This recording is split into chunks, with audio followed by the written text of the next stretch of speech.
What's going on, Top Notch family? So, we do got some NBA news coming out, and it's kind of funny because it says the Phoenix Suns are the favorites to win the Pat Bev sweepstakes.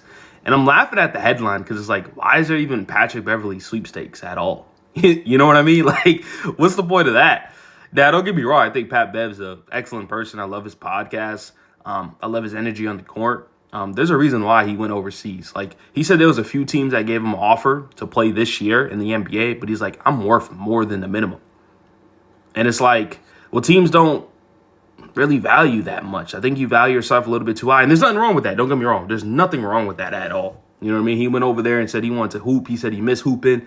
He said he was tired of playing his role and he just wanted to play Patrick Beverly basketball. I was like, I respect it. Cool. And then I think I seen his contract. It's like, he's only getting like $1 million over there. So I think he would have made more than in the NBA. But anyways, so the Phoenix Suns. Let's talk about the Suns real quick, right? The Phoenix Suns are a complete joke. They're a disaster. So the fact that they're the favorites to win Pat Bev sweepstakes means it's probably not going to happen. It doesn't matter what they do at this point. They can add every single buyout candidate in the world. This team is trash.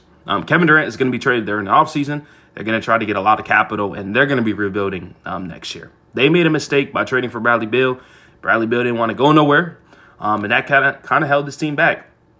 And they can't really do much about it because he's on the no-trade clause. So listen, don't trade for a player that got no trade clause because he controls everything. Not the GM, not the team, not anything else. He controls it. He says, if I want to go here, I'm going to go here. If I want to stay here, I'm staying here.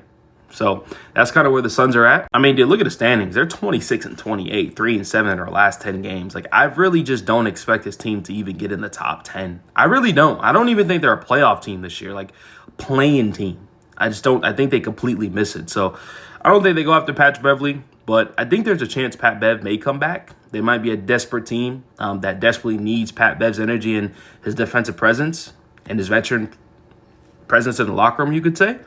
So we'll see what happens with that. I think the last time that we did see Pat Bev was with the Bucks, and I believe he got suspended to start the year because he did throw his shoe in the crowd or something like that. And that's another reason, man. Your actions play a factor. Like, teams are not going to bring that type of foolery into their locker room. So just letting you know. And then these are the kind of numbers he was putting up, like, overseas. I mean, he put up 0 points that game. He had 18 points that game, where 6 for 6, which is pretty good. But inconsistent throughout. I mean, 8, 15, 8, 11, 4, 9, 7, 9. I mean, he can hoop a little bit, I guess. And then this is the last time that he was in the NBA. Like I said, last year, averaging about 6 points a game, 4 rebounds, 3 assists. He's around that 6 to 7 point scorer guy. He's going to come off the bench and just provide you that spark, hopefully.